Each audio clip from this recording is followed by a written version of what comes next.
alegria e satisfação que cumprimentamos aos nossos amigos e irmãos do portal Escola Dominical com a gloriosa paz de nosso Senhor e Salvador Jesus Cristo.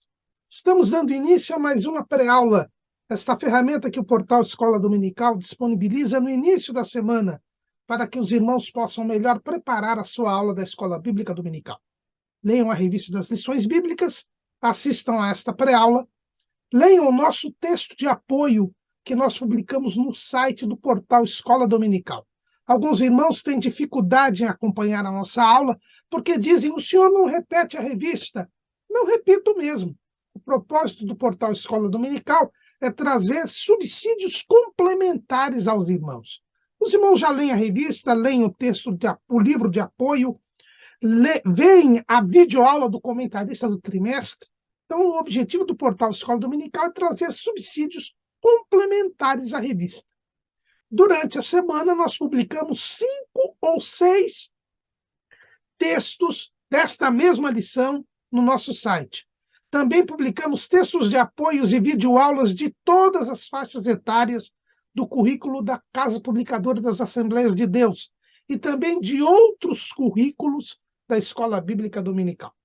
Durante a semana, também disponibilizamos breves comentários em áudio das leituras diárias sugeridas na revista. E, por fim, no sábado à noite, às 19 horas, horário de Brasília, o irmão é nosso convidado a assistir à transmissão ao vivo do estudo preparatório dos professores e amigos da Escola Bíblica Dominical, da Igreja Evangélica Assembleia de Deus, o Ministério do Belém, na sede aqui em São Paulo. Se o irmão estiver aqui em São Paulo região, é nosso convidado. A reunião é aberta a todos os que amam a palavra de Deus. Só que ela se realiza no Templo Antigo, na Rua Conselheiro Cotegipe, 273, no bairro do Belenzinho. Mas tudo isso é apenas a preparação da Escola Bíblica Dominical. Ela somente se realiza quando o povo do Senhor vai à casa do Senhor, no dia do Senhor, para estudar a palavra do Senhor. Nós estamos estudando neste segundo trimestre de 2023 o tema Relacionamentos em Família, superando desafios e problemas com exemplos da palavra de Deus. O nosso comentarista é o pastor Elianai Cabral, que é o consultor teológico da Casa Publicadora das Assembleias de Deus. E hoje estaremos estudando a lição de número 8, a importância da paternidade na vida dos filhos. Nós já estudamos aqui na lição de número 6 a importância do papel do pai, né? Pais zelosos e filhos rebeldes, quando nós estudamos a respeito da família de Sansão. E hoje nós vamos ver sobre a importância da paternidade na vida dos filhos. E o nosso comentarista pega 2 exemplos aí, muito próximos no tempo e em características, para mostrar esta importância da paternidade. Ele vai tratar sobre Eli e seus filhos, Eli, que era sumo sacerdote e foi o 13º e penúltimo juiz de Israel, e Samuel e seus filhos. Samuel, que foi profeta, foi o 14º e último juiz de Israel, e também com os seus filhos. Os filhos de Eli são Ofni e Finéias, e os filhos de Samuel são Joel e Abia. Mas antes de vermos estes 2 casos, vamos falar sobre a importância da paternidade, o papel da paternidade. Irmãos, uma das ordens que Deus deu para o homem foi a procriação. As 5 ordens que Deus deu para o homem, lá em Gênesis 1:28. E Deus os abençoou e Deus lhes disse: frutificai, multiplicai-vos, enchei a terra, sujeitai-a e dominai sobre os peixes do mar, sobre as aves do céu e sobre todo animal que se move sobre a terra. Esses são os 5 propósitos da humanidade, propósitos de Deus para a humanidade. O primeiro é a frutificação. que é a produção do fruto do Espírito, é a comunhão com Deus. O homem foi criado para ser um ser que tivesse comunhão com Deus. O segundo propósito de Deus é precisamente a multiplicação, quer dizer, a procriação. O ser humano é o único ser moral que é sexuado e que se reproduz. Veja que Deus não se reproduz, os anjos não se reproduzem, mas o homem se reproduz. Deus quis que o homem fosse participante com ele de um ato que é só de Deus, que é a concessão da vida. Este é um ato exclusivo de Deus. Deus é o único que gera vida. O homem, com toda a sua tecnologia, com todo o seu conhecimento, ele consegue apenas fazer a clonagem, ou seja, criar um ser a partir de outro já existente. A clonagem, você replica um ser vivo, mas ele não gera vida. É impossível o homem gerar a vida. Só Deus gera a vida. Aliás, a palavra de Deus assim o diz, lá em 1 Samuel, capítulo 2, versículo 6. O Senhor é o que tira a vida e a dá, faz descer a sepultura e faz tornar a subir dela. Também no livro de Deuteronômio, capítulo 32, versículo 39, está dito: Vede agora que eu sou, e mais nenhum Deus comigo. Eu mato e eu faço viver. Eu firo e eu saro, e ninguém há que escape da minha mão. Então, Deus, ele é o único que pode gerar vida. Os magos do Egito, envolvidos na feitiçaria, em poderes espirituais malignos, eles mesmos atestaram esta verdade. Na terceira praga, que foi lançada sobre o Egito, Deus mandou que Arão jogasse pó da terra, e este pó se tornou em piolho. Então Deus deu vida. E os magos de Faraó não puderam fazer isto. Veja o que eles disseram. Êxodo, capítulo 8, versículo 18. E os magos fizeram também assim com os seus encantamentos para produzirem piolhos, mas não puderam. E havia piolhos nos homens e no gado. Então disseram os magos a Faraó: isto é o dedo de Deus. Veja, só Deus pode criar a vida. Então Deus quis compartilhar com o homem este ato que é exclusivo seu. E ele permitiu ao homem que procriasse, que reproduzisse. E nesta procriação, nesta reprodução, o homem se faz participante do ato de dar a vida. Quando um homem e uma mulher se unem, os seus gametas, o espermatozoide e o óvulo se unem, o espermatozoide fecunda o óvulo e surge aí uma nova vida. E Deus sopra o fôlego de vida naquele ovo, naquele zigoto, que é a primeira célula formada pela fecundação do óvulo pelo espermatozoide. E Deus ali, então, sopra o fôlego de vida, surge também a alma e o espírito, e aí surge um novo ser. Porque a vida começa na concepção. É o que diz a ciência. E estes inimigos da palavra de Deus, que gostam muito da ciência, fogem da ciência. Mas antes que a ciência descobrisse isso, Deus já havia dito que é na fecundação, na concepção, que nós temos o surgimento da vida. Todos nós conhecemos o Salmo 139, versículo 13. Pois possuíste o meu interior, entreteceste-me no ventre da minha mãe. Eu te louvarei porque de um modo terrível e tão maravilhoso fui formado. Maravilhosas são as tuas obras, e a minha alma o sabe muito bem. Os meus ossos não te foram encobertos, quando no oculto fui formado e entretecido como nas profundezas da terra.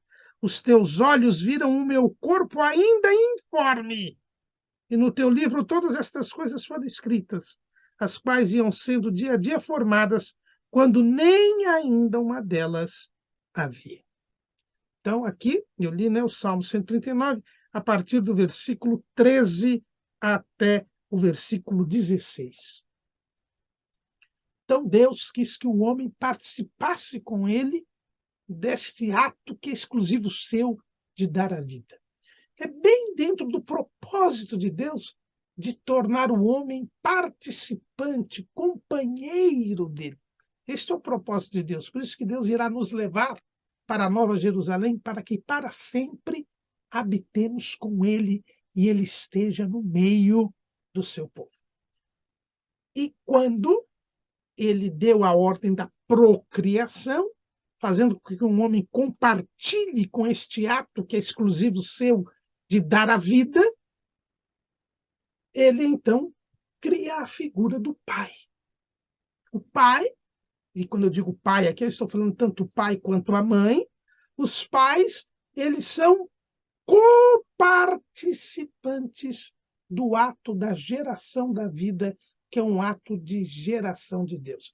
E é por isso que os filhos são chamados de herança do Senhor e o seu galardão. Salmo 127, versículo 3. O salmo da família, o salmo feito por Salomão. Eis que os filhos são herança do Senhor, e o fruto do ventre, o seu galardão. É um prêmio que Deus nos dá em sermos pais, porque nós nos tornamos participantes com Deus do ato da geração da vida. O pai, ele é participante da natureza divina. O ato de ser pai é o ato de ter participado com Deus da geração de uma vida, de um novo ser. É um prêmio que nós recebemos de Deus. E é por isso que os filhos devem ser desejados. Nós devemos desejar ter filhos, porque Deus quer que nós tenhamos filhos. Por isso, todo casamento deve ter por objetivo ter filhos. Mas eu não tenho filhos, sou estéril, ou meu cônjuge é estéril. Aí foi Deus quem não quis que você tivesse filhos. E Deus é o Senhor de todas as coisas. Mas o seu propósito era de ter filhos. O que nós vemos hoje, lamentavelmente, é que muitas pessoas se casam com o propósito de não ter filhos. E isto é pecado, porque isto é afrontar a ordem de Deus.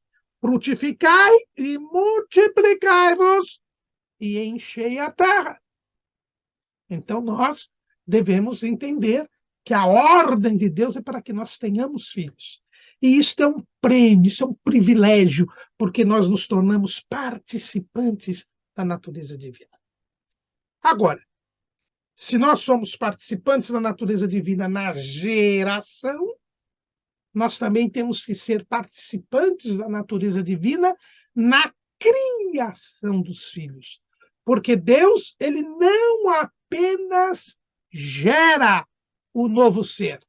Deus, ele cuida dos seres humanos. Jesus bem o disse lá no Sermão do Monte, lá em Mateus, capítulo 5, Mateus, capítulo 5, versículo 44, 45. Para que sejais filhos do Pai que está nos céus, porque faz que o seu sol se levante sobre maus e bons, e a chuva desça sobre justos e injustos. Lá em Hebreus, no capítulo 1, no versículo 3, o qual, sendo o resplendor da sua glória e a expressa imagem da sua pessoa, e sustentando todas as coisas pela palavra do seu poder. Deus, ele não só cria as coisas, como ele sustenta as coisas. Então, ele gera o homem, mas ele cuida do homem. Faz com que o sol e a chuva se levantem todos os dias sobre todos os homens. Faz com que o ar esteja disponível para que nós respiremos e vivamos por causa dele. Permite que os alimentos estejam aí à nossa disposição. Dá-nos a saúde para que nós possamos crescer, desenvolver e sobreviver. Deus sustenta, Deus cria o homem. Os pais também devem criar os seus filhos e criá-los na doutrina e administração do Senhor. Porque o primeiro dever do homem é a frutificação, é ter comunhão com Deus. E cabe aos pais ensinar os filhos a servirem a Deus. Efésios, capítulo 6, versículo 4. E vós, pais, não provoqueis a ira a vossos filhos, mas criai-os na doutrina e admoestação do Senhor. Os pais têm a função de criar os filhos, sustentar os filhos, cuidar da educação, do crescimento, do desenvolvimento dos seus filhos, porque eles são coparticipantes da natureza divina. E esta coparticipação não se dá apenas na geração, mas também na criação dos filhos. E nesta criação, o papel principal e primeiro é o de ensinar a criança a servir a Deus, a adorar a Deus, a temer a Deus. É um dever que foi posto sobre todos os pais em Israel. Deuteronômio, capítulo 6, versículo 6. E estas palavras que hoje te ordeno estarão no teu coração, e as intimarás a teus filhos, e delas falarás assentado em tua casa, e andando pelo caminho, e deitando-te, e levantando-te.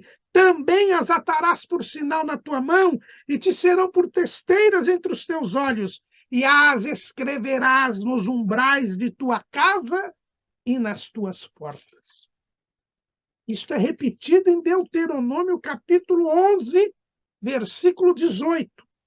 Ponde, pois, estas minhas palavras no vosso coração e na vossa alma, e atai-as por sinal na vossa mão, para que estejam por testeiras entre os vossos olhos, e ensinai-as a vossos filhos, falando delas assentada em tua casa, e andando pelo caminho, e deitando-te e levantando-te, e escreve-as nos umbrais de tua casa e nas tuas portas, para que se multipliquem os vossos dias e os dias dos vossos filhos na terra que o Senhor jurou a vossos pais dar-lhes, como os dias dos céus sobre a terra. É um dever dos pais criar os seus filhos. Mas, infelizmente, nos dias de hoje, nós vemos que os pais, quando resolvem obedecer a Deus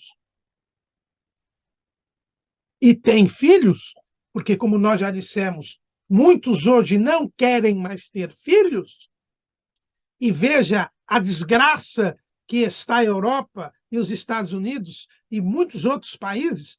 Outro dia eu vi até uma estatística com relação também à Coreia do Sul, com a população diminuindo,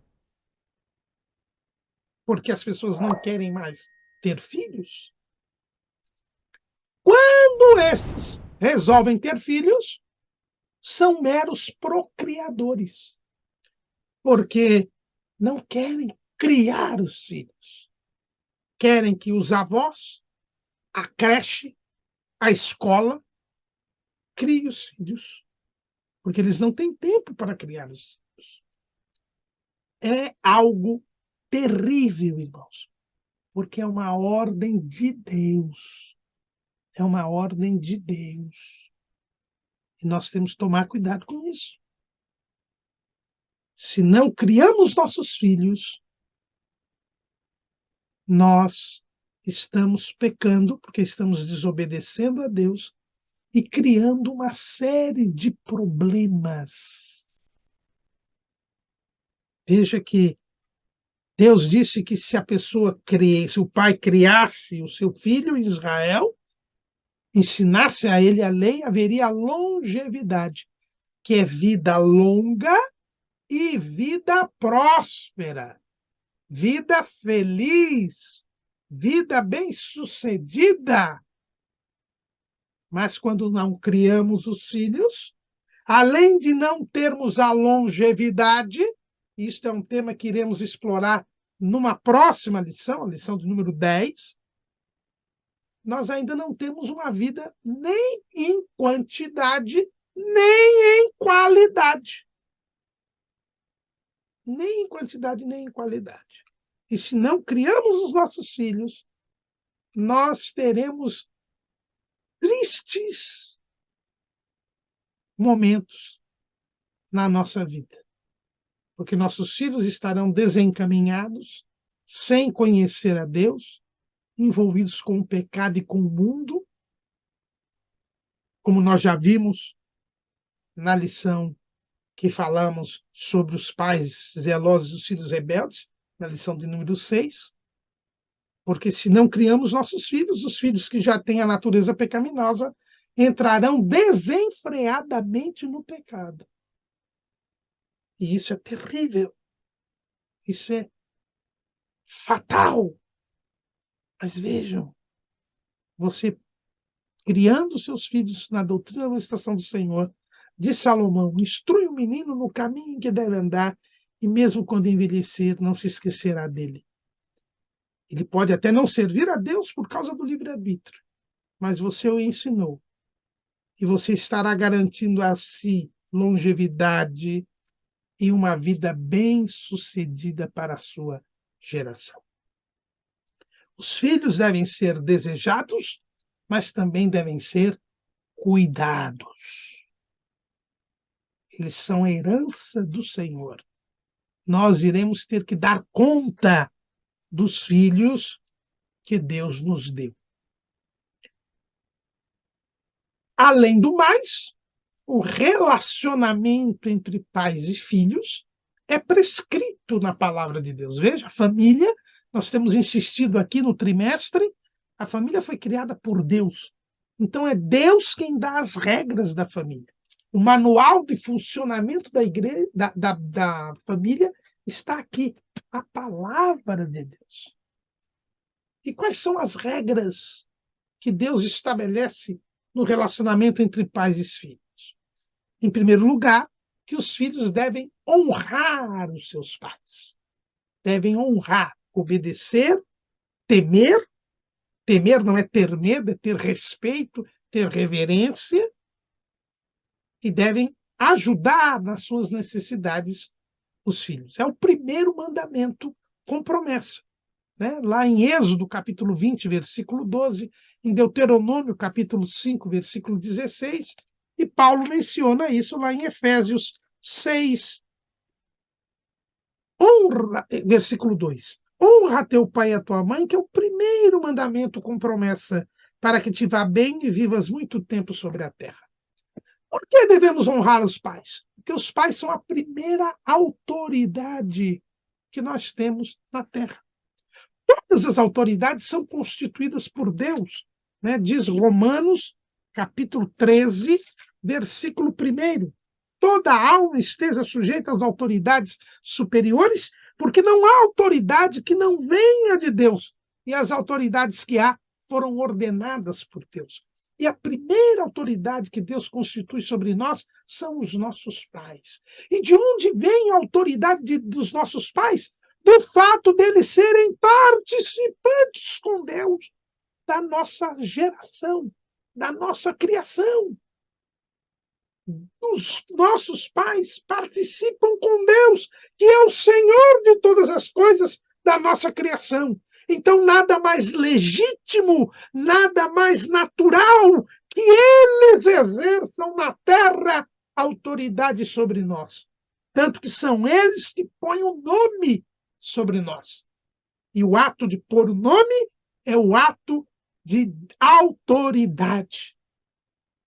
Adão teve provada a autoridade que tinha sobre os animais, porque ele expôs nome. Os nossos pais põem o nome sobre nós. E eles têm autoridade sobre nós. E é por isso que este mandamento, que é o 5º mandamento, é o último mandamento da primeira tábua. Segundo os judeus, as tábuas, as 2 tábuas da lei, tinham 5 mandamentos cada uma. A primeira tábua, referente aos mandamentos em relação a Deus. A segunda tábua, os mandamentos em relação ao próximo. E o último mandamento da primeira tábua é honra teu pai e tua mãe. Mas o pai e a mãe não é o próximo? Só que ele é coparticipante com Deus da nossa criação. Por isso que ele está na primeira tábua, segundo os judeus. Segundo muitos teólogos cristãos, a primeira tábua teria 4 mandamentos e a segunda 6. E o 5º mandamento iria para a segunda tábua. Mas nós percebemos essa interpretação dada pelos judeus, até porque a Bíblia diz que aos judeus cabe os concertos, a lei, as promessas. E faz sentido, porque o 5º mandamento ele é híbrido, podemos dizer assim. É o mandamento em relação a Deus, por quê? Porque foi Deus quem constituiu os nossos pais como coparticipantes da nossa criação. São a primeira autoridade sobre nós. Então, a primeira regra é que os filhos devem honrar os seus pais. A segunda regra, nós já falamos aqui, é que os pais devem ensinar a palavra de Deus aos seus filhos. Coparticipantes como são de Deus da própria criação, eles devem e são os responsáveis para que eu e você aprendamos a frutificar, aprendamos a produzir o fruto do Espírito, aprendamos a servir a Deus, a adorar a Deus, a cultuar a Deus.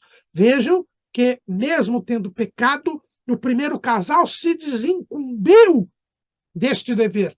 Tanto que nós vemos Caim e Abel oferecendo sacrifícios a Deus. Eles ensinaram seus filhos a buscar a Deus, a cultuar a Deus, a adorar a Deus. A terceira regra no movimento, no relacionamento entre pais e filhos, é não provocar a ira aos filhos. Os pais não devem provocar a ira aos filhos. Nós lemos aqui em Efésios 2, e vós pais, não provoqueis a ira a vossos filhos. Os pais, eles não podem incutir nos filhos o ódio, não podem ser violentos para com os filhos, não podem ser injustos para com os filhos, não podem suscitar a ira aos filhos. E lembramos aqui o que o proverbista diz, que a palavra dura suscita a ira, mas a resposta branda, ela afugenta, o furor. Então, os irmãos vejam que os pais, eles devem ser amorosos, devem ser meigos, afetuosos, carinhosos, assim como Deus. Veja, irmãos, que o próprio Deus se identifica como o próprio Deus, ele se identifica como pai. Então, o modelo que nós devemos ter de pai é Deus, né? Provérbios 15:1 diz: a resposta branda desvia o furor, mas a palavra dura suscita a ira. Então, os pais não podem usar da palavra dura. Não, isso não quer dizer que não devam corrigir, que não devam disciplinar, como dizem por aí hoje. Não. Eles não podem humilhar, ofender, agredir. Deus nunca humilhou ninguém, nunca agrediu ninguém, nunca ofendeu ninguém, mas exerce a sua autoridade, castiga os seus filhos. E a Bíblia diz que ele castiga porque ele ama. E os pais devem castigar os filhos porque eles amam. Eles devem exercer a autoridade que Deus lhes deu. Devem corrigir os seus filhos, mas não provocar a ira deles. Devem corrigir os seus filhos, ensinar o que é certo e o que é errado, punir aquele que erra, tendo sido ensinado, porque isso é uma prova de amor. A própria psicologia diz que muitas vezes o filho transgride uma norma para ser repreendido e castigado, para sentir o amor dos pais,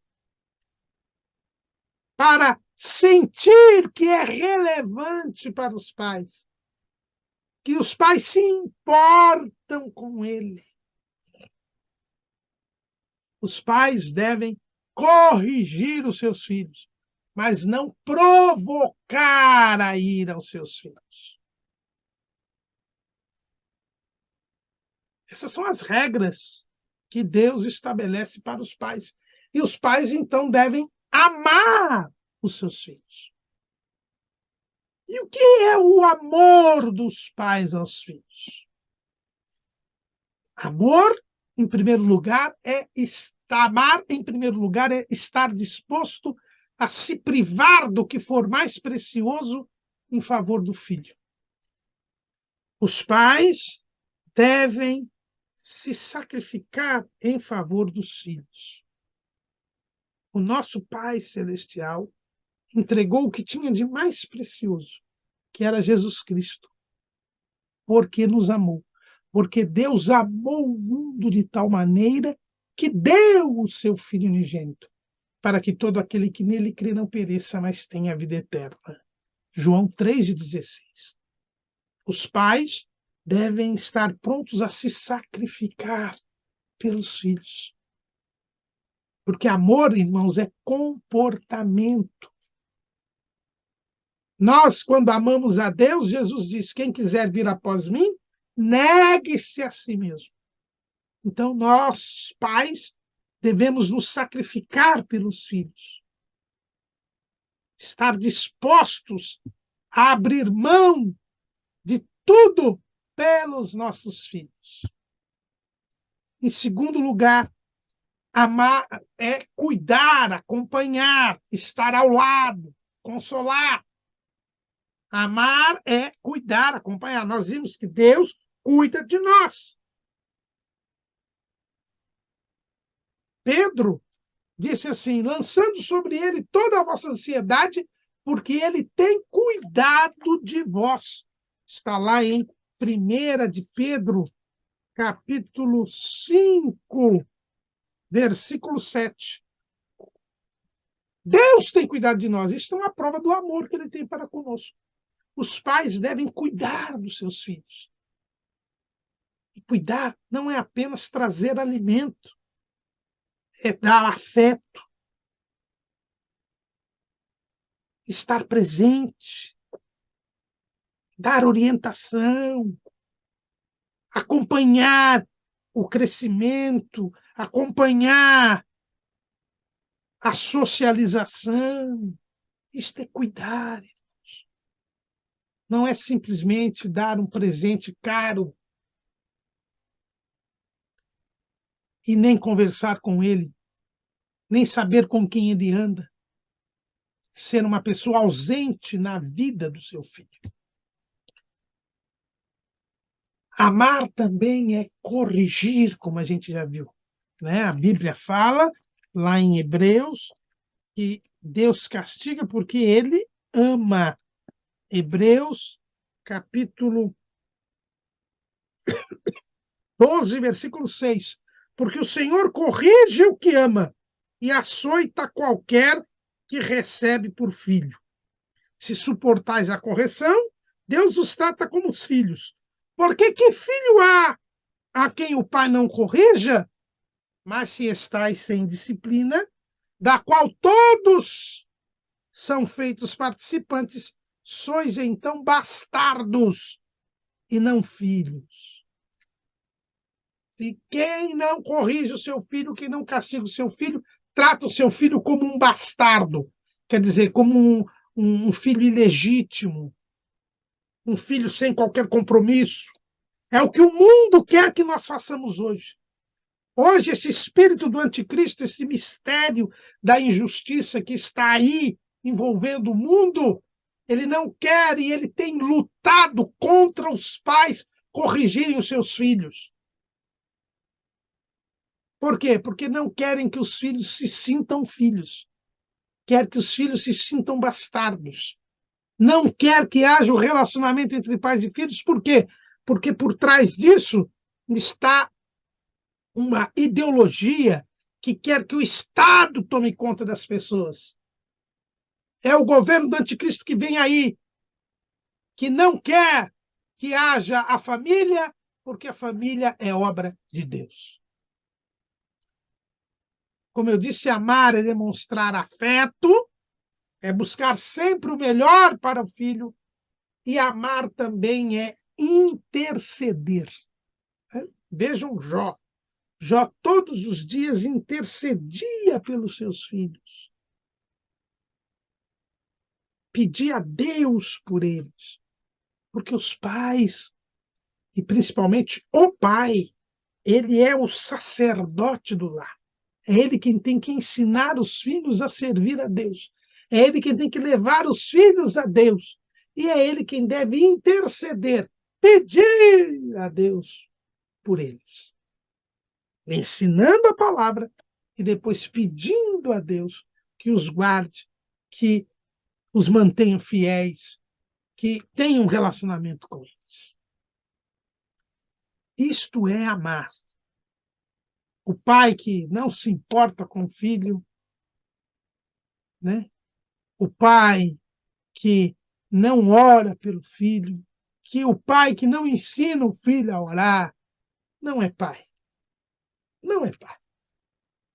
É um pecador que há de prestar contas a Deus pela sua negligência neste ato sublime, neste privilégio que foi o de participar com Deus da criação e de um cuidado de um novo ser humano. Visto, então, o papel dos pais, segundo a palavra de Deus, vamos, então, ver os dois casos que o nosso comentarista traz para que nós meditemos sobre a importância do pai na vida dos filhos, da importância da paternidade na vida dos filhos. O primeiro caso que ele nos traz é o caso de Eli e dos seus filhos. Eli, ele era sumo sacerdote de Israel. A Bíblia não nos diz quando ele assumiu o sumo sacerdócio e nem como ele assumiu o sumo sacerdócio. Isso porque ele era da descendência de Itamar. Os irmãos lembram que Deus escolheu para o sumo sacerdócio Arão, o irmão de Moisés. Então, a família de Arão é a família dos sumos sacerdotes, é a família sacerdotal. Arão teve 4 filhos: Nadab, Abiú, Eleazar e Itamar. Nadab e Abiú foram fulminados por Deus porque eles estavam levando fogo estranho para o altar de incenso. Então sobraram Eleazar e Itamar. Quando Arão morreu, Eleazar, que era o mais velho, tornou-se sumo sacerdote. Quando Eleazar morreu, Finéias tornou-se sumo sacerdote. Finéias era o filho primogênito de Eleazar. E Finéias, naquele episódio em que as moabitas fizeram os jovens israelitas se prostituir, lá o chamado episódio de Baal Peor, Finéias, ele demonstrou um zelo muito grande por Deus, porque quando Deus mandou que se matassem todos os que haviam se prostituído com as moabitas, um desses que havia se prostituído chegou no meio do arraial com a moabita com quem ele havia aprontado e começou a chorar e a comover o povo, procurando que o povo desistisse de matar essa gente. Aí Finéias foi, pegou uma lança e passou pelo meio, tanto ele quanto a moabita que estava com ele. E Deus se agradou deste gesto de Finéias e prometeu a Finéias, isso você encontra em Números 25 e 13, que a sua descendência sempre estaria exercendo o sumo sacerdócio. Mas a verdade é que Eli não era descendente de Finéias, nem de Eleazar. Ele era descendente de Itamar. E a Bíblia não explica por que ele era o sumo sacerdote. Mas a Bíblia diz que ele era sumo sacerdote por escolha de Deus. A situação espiritual de Israel, nós estamos no tempo dos juízes, era tão ruim que Deus deve ter tirado o sumo, deve não, tirou o sumo sacerdócio da casa de Eleazar e passou para a casa de Itamar. Tamanha disfarçatez e o envolvimento de todos com o pecado. Então, Eli, por ter sido escolhido, e nós vemos que Eli foi escolhido lá em 1 Samuel, capítulo 2, versículo 30. Quando ele é repreendido por um profeta, Deus diz que o havia escolhido. 1 Samuel 2:30. Portanto, diz o Senhor, Deus de Israel, na verdade tinha dito eu que a tua casa e a casa de teu pai andariam diante de mim perpetuamente. Porém, agora, diz o Senhor, longe de mim tal coisa, porque aos que me honram, honrarei, porém os que me desprezam serão envelhecidos. Então, veja que, por algum motivo, né, e nós temos que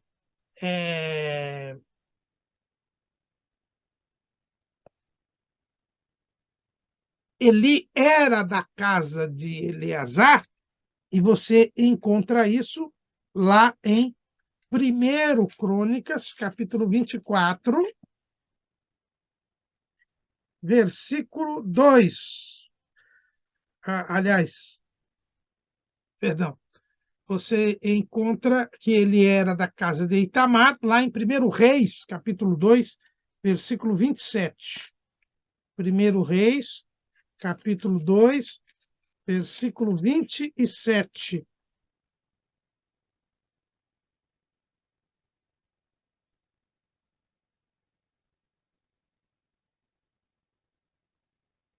O texto diz assim: lançou, pois, Salomão fora Abiatar, para que não fosse sacerdote do Senhor, para cumprir a palavra do Senhor que tinha dito sobre a casa de Eli em Siló. Então, Eli foi retirado porque ele era da casa de Itamar e não era da casa de Eleazar.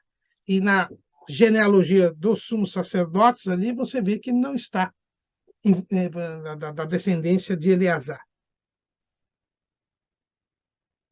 Mas para ele ter sido escolhido é porque ele era fiel a Deus. Deus não ia colocar alguém no sumo sacerdócio que não fosse fiel a Deus. E que, sobretudo, não fosse um pai zeloso. Porque Deus sempre levou em conta a vida familiar de alguém para chamá-lo. Chamou Noé, preservou Noé por causa da sua vida familiar. Chamou Abrão por causa da sua vida familiar. Então, nós vemos aí que Eli era um homem que, quando é guindado ao sumo sacerdócio, era um exemplo de família. Mas uma vez no sumo sacerdócio, Eli, ele se acomodou. Tanto que eu nunca me esqueço um estudo que acompanhei aqui na igreja do Ministério de Belém, em que se disse que Eli era o homem do ministério da cadeira. Você sempre encontra Eli sentado numa cadeira. 1 Samuel 1:9. Então Ana se levantou depois que comeram e beberam em Siló, e Eli, o sacerdote, estava sentado numa cadeira junto a um pilar do templo do Senhor. Lá em 1 Samuel, capítulo 4, versículo 13. E chegando a ele, eis que Eli estava sentado sobre uma cadeira, vigiando ao pé do caminho, porquanto seu coração estava tremendo pela arca de Deus. E no versículo 18 desse mesmo capítulo 4 de 1 Samuel, e sucedeu que, fazendo ele menção da arca de Deus, Eli caiu da cadeira para trás. Ele sempre estava sentado numa cadeira. Isso mostra que ele era acomodado, que ele era comodista. E, principalmente, com relação aos seus filhos. Eli já tinha uma boa idade, né? Ele morreu com 98 anos de idade. E, além de ser sumo sacerdote, ele também era juiz de Israel. Coisa raríssima, porque normalmente os sumos sacerdotes não eram para governar o povo. Deus fazia distinção. Mas a situação de Israel era tão ruim que Eli acabou julgando o povo. Sansão havia morrido, Deus não tinha levantado ninguém para ser juiz, e Eli começou a julgar as causas do povo também. Prova de que também era uma boa pessoa. Senão não iriam atrás dele para julgá-lo, para julgar as causas. Mas os seus filhos, Ofni e Finéias, talvez deslumbrados com o poder, com a perspectiva de serem sumos sacerdotes, tendo algo que nunca tinham imaginado, eles começaram a pecar contra Deus.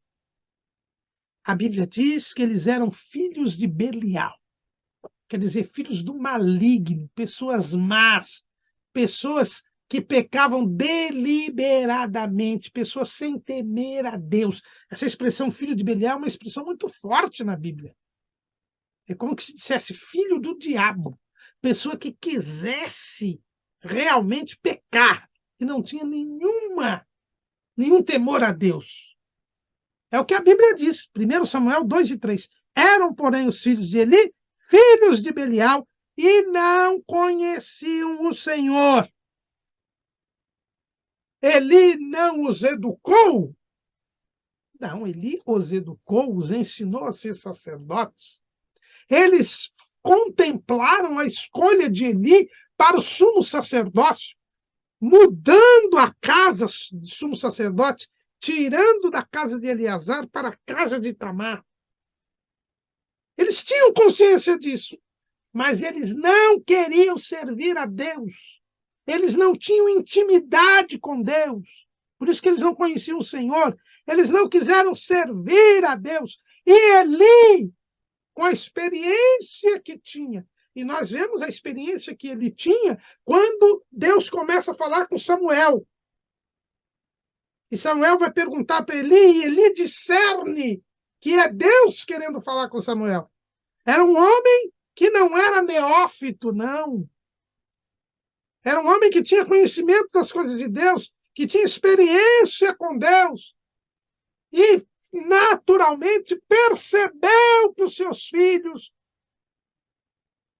não queriam servir a Deus. E ficou sentado na cadeira. Não tomou atitude alguma. Simplesmente deixou o barco correr. não fez uso da sua autoridade, não só como pai, mas principalmente como sumo sacerdote e como juiz. Veja, irmãos, que a lei de Moisés dizia que um pai, quando visse que o seu filho fosse quanto mais rebelde, ele deveria avisar os anciãos da cidade, e os anciãos da cidade deveriam investigar o caso, e, se fosse o caso, mandar apedrejar os filhos.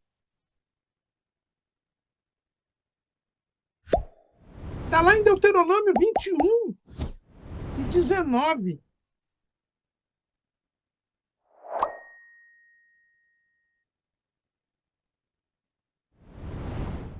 Aliás, 21 e 18. Quando alguém tiver um filho contumaz e rebelde, que não obedecer à voz de seu pai e à voz de sua mãe, e castigando eles lhes não der ouvidos, então seu pai e sua mãe pegarão nele e o levarão aos anciãos da cidade e à porta do seu lugar. E dirão aos anciãos da cidade: este nosso filho é rebelde e contumaz, não dá ouvidos à nossa voz, é um comilão e beberrão. Então todos os homens da sua casa o apedrejarão com pedras até que morra, e tirarás o mal do meio de ti, para que todo Israel ouça e tema. Qualquer cidadão de Israel, se tivesse um filho contumaz e rebelde, deveria contar o caso às autoridades, que eram os anciãos, e esse filho seria apedrejado. Eli era o sumo sacerdote e era o juiz. E os seus filhos, eles violavam as regras do sacrifício. O texto diz que quando se estava cozendo a carne, eles mandavam que o moço fosse lá e tirasse uma parte para eles, antes mesmo que houvesse o cozimento do sacrifício, antes mesmo que houvesse o próprio sacrifício, eles já tiravam a parte dele, a propina deles. E o povo reclamava. E ele não fazia nada. Como se não bastasse isso, Ofni e Finéias se prostituíam com mulheres no próprio tabernáculo. Naquele tempo, o tabernáculo ficava em Siló. Havia filas de mulheres para dormir com Ofni e Finéias. Eles transformaram o tabernáculo num prostíbulo. E Eli não fazia nada. O povo reclamava. Havia escândalo. E Eli não fazia nada. Ele apenas fez uma tímida observação para os seus filhos. Olha lá, 1 Samuel 2:22. Era, porém, Eli já muito velho e ouvia tudo quanto seus filhos faziam a todo Israel, de como se deitavam com as mulheres que em bandos se ajuntavam à porta da tenda da congregação. E disse-lhes: por que fazeis tais coisas? Porque ouço de todo este povo os vossos malefícios. Não, filhos meus, porque não é boa fama esta que ouço. Fazeis transgredir o povo do Senhor. Pecando o homem contra o homem, os juízes o julgarão. Pecando, porém, o homem contra o Senhor, quem rogará por ele? Mas não ouviram a voz de seu pai, porque o Senhor os queria matar. Eli não tomou atitude nenhuma. Deixou que houvesse transgressão contra Deus, que o povo se escandalizasse. E disse: não, isso aí é um assunto de Deus, não é um assunto meu. Deus levantou um profeta que disse que Eli estava desonrando a Deus. Irmãos, quando um pai não faz uso da sua autoridade e deixa que haja malefícios, que haja maldade, que haja pecado, ele está desonrando a Deus, desprezando a Deus. Foi o que o profeta disse, nós já lemos aqui. Olha, veja o que Deus disse, versículo 29 desse capítulo 2 de 1 Samuel, através do profeta. Porque dás coices contra o sacrifício e contra a minha oferta de manjares que ordenei na minha morada, e honras a teus filhos mais do que a mim, para vos engordardes do principal de todas as ofertas do meu povo de Israel? Portanto, diz o Senhor Deus de Israel, na verdade, tinha dito eu que a tua casa e a casa do teu pai andariam diante de mim perpetuamente, porém agora diz o Senhor, longe de mim tal coisa, porque aos que me honram honrarei, porém aos que me desprezam serão envelhecidos. Deus disse que iria tirar a casa de Eli. E isso aconteceu cerca de 120 anos depois, quando Abiatar, que a gente leu aqui, foi destituído de sacerdócio pelo rei Salomão. E a casa de Eli passou a mendigar o pão. Por quê? Porque Eli desonrou a Deus, desprezou a Deus. Quando um pai não toma as devidas providências para evitar o pecado dos seus filhos, podendo fazê-lo, e Eli podia fazê-lo, ele está desprezando a Deus. E morreu no mesmo dia que seus filhos. Deus depois levantou Samuel. Mesmo o profeta tendo falado isso, Eli não tomou atitude nenhuma. E Deus deu esta mesma mensagem para o jovem Samuel. E Eli mandou que Samuel contasse a visão que ele tinha tido. E qual foi a reação de Eli? Veja lá, capítulo 3, versículo 18 de 1 Samuel. Então Samuel lhe contou todas aquelas palavras e nada lhe encobriu. E disse ele, quer dizer, o Eli, é o Senhor, faça o que bem parecer aos seus olhos. Ele não mudou, ele não se arrependeu. Ele teve o que a gente chama de pecado de respeito humano. Ele preferiu agradar aos filhos do que agradar a Deus. Mas Pedro diz ao Sinédrio, mais importa obedecer a Deus do que aos homens. Os pais não podem, como diz o povo por aí, passar pano nos filhos. Não. Os pais têm que exercer a sua autoridade. Eles têm que obedecer a Deus. Eles não podem permitir que os filhos pequem desenfreadamente e eles consintam com o pecado do povo. Veja que Paulo, quando fala sobre o pecado, ele fala lá em Romanos, capítulo 1, versículo 32, os quais, conhecendo a justiça de Deus, que são dignos de morte que tais coisas praticam, não somente as fazem, mas também consentem aos que as fazem. Os pais não podem consentir com o pecado dos filhos. Não podem ser participantes ou cúmplices dos pecados dos filhos. Devem tomar atitude. Veja que em Israel, quando o filho era quanto mais rebelde, os pais levavam o filho às autoridades para que eles tomassem a providência. E qual era a providência? Era o apedrejamento para tirar o mal do meio do povo. Não podemos acoitar o mal, agasalhar o mal. Quando fazemos isso, nós contribuímos para a morte dos nossos filhos e contribuímos para a nossa própria morte.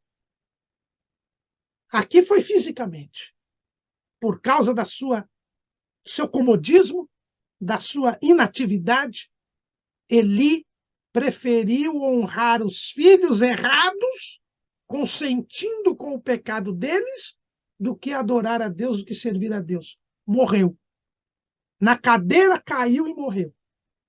Porque seus filhos, Ofni e Finéias, que chegaram ao cúmulo de pegar a arca e levar para o campo de batalha, também foram mortos. No mesmo dia, como Deus havia dito, para mostrar o seu desagrado. E a sua própria descendência perdeu o sumo sacerdócio, que Deus lhe havia dado. Ele jogou fora a bênção de Deus, porque preferiu desprezar Deus, honrando os filhos. Não façamos isso. Quando os pais desonram a Deus para agradar os filhos no pecado, destroem os filhos e a si próprios. E o segundo caso é o do próprio Samuel. Foi a primeira profecia de Samuel. Foi essa profecia que Deus lhe deu, essa visão que Deus lhe deu, a respeito de Eli e da sua família, que ele viu cumprir-se cabalmente. Ele viu o próprio tabernáculo foi destruído. Salmo 78 diz que o tabernáculo foi destruído por causa do pecado dessa gente. Salmo 78, versículo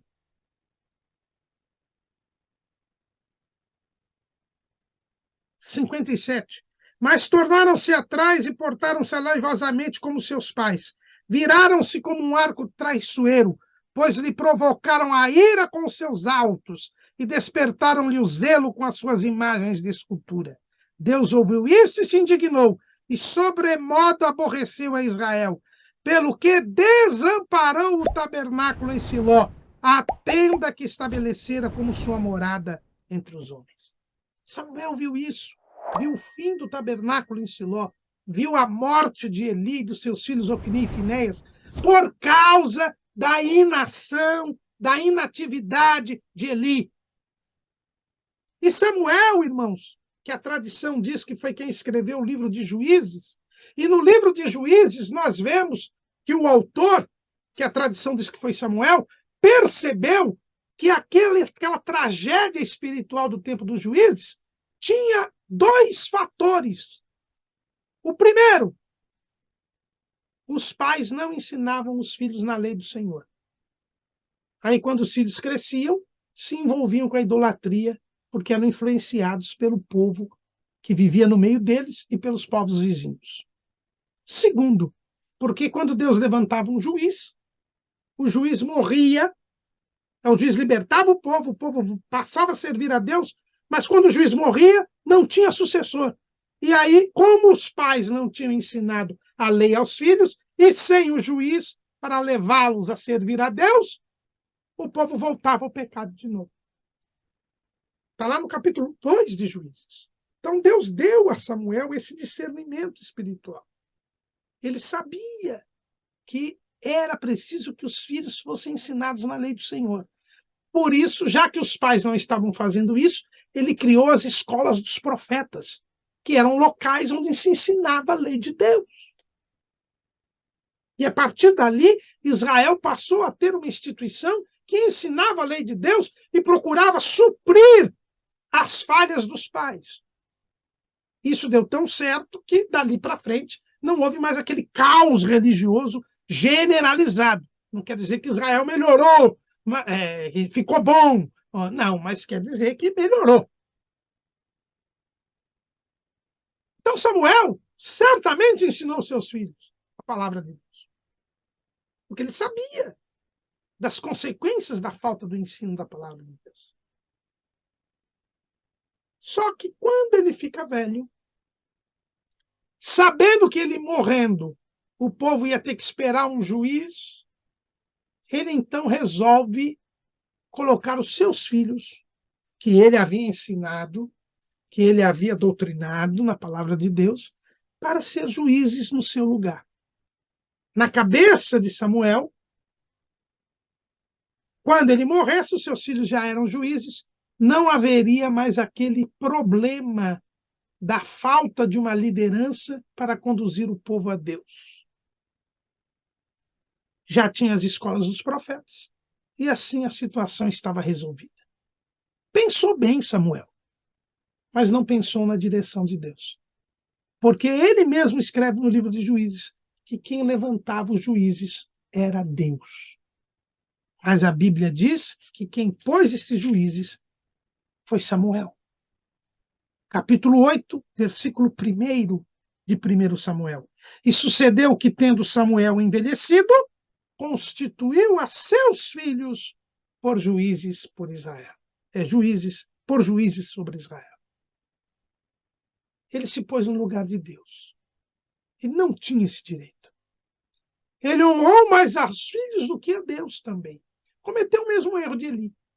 Colocou os filhos no lugar. Veja que Eli tinha sido posto por Deus e o sacerdócio era hereditário, mas o juizado não. A judicatura não. Então, ele se colocou no lugar de Deus.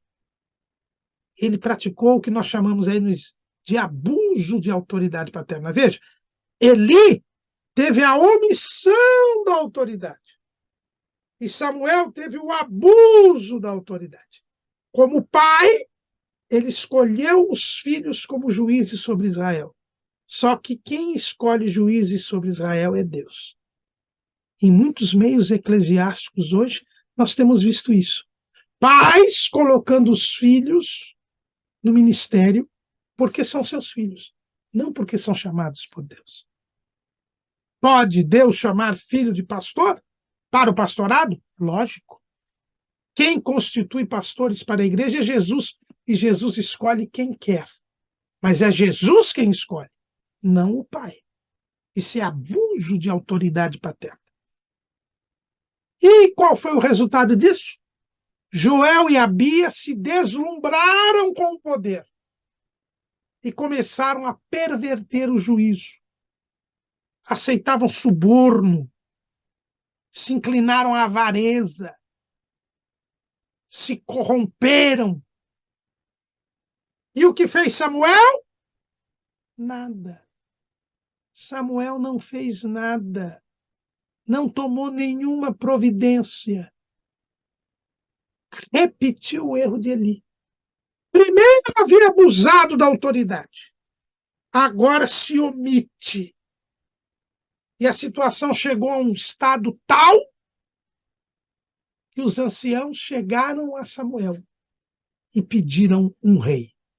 Seus filhos não são como você, não andam no seu caminho. Nós queremos um rei. Que vergonha, pastor Samuel. Samuel então foi orar. Agora ele foi orar. Na hora de colocar os filhos, não orou. Na hora de ver os filhos fazer coisa errada, também não intercedeu por eles. Também não os castigou. Também não os repreendeu. Olha que Eli ainda fez uma observação. Samuel, nem isso. E aí então Deus diz, faz o que o povo pede. Eles estão me rejeitando. Não, Samuel. Eles estão me rejeitando. E, na verdade, irmãos, o primeiro que rejeitou a Deus foi o próprio Samuel. Porque, ao constituir juízes no lugar de Deus, deixou Deus de lado do governo de Israel. Era Deus quem reinava sobre Israel. E por isso ele levantava juízes. Samuel foi o primeiro a rejeitar a Deus. E o povo acabou seguindo. Quando os pais não exercem o seu papel, os filhos se desencaminham, os filhos se perdem e muitas vezes até morrem. Os filhos de Samuel não morreram fisicamente, mas morreram, podemos dizer assim, moralmente. Foram destituídos da função que nunca deveriam ter exercido. E foram os pais, tanto Eli quanto Samuel, os responsáveis pelos fracassos dos seus filhos. Corresponsáveis. Logicamente que eles pecaram porque quiseram pecar. Tinham sido ensinados. Mas os pais contribuíram para a sua derrocada final. Sejamos pais e cumpramos o nosso dever para que os nossos filhos não sofram por causa da nossa má gestão, por causa da nossa falha como pais.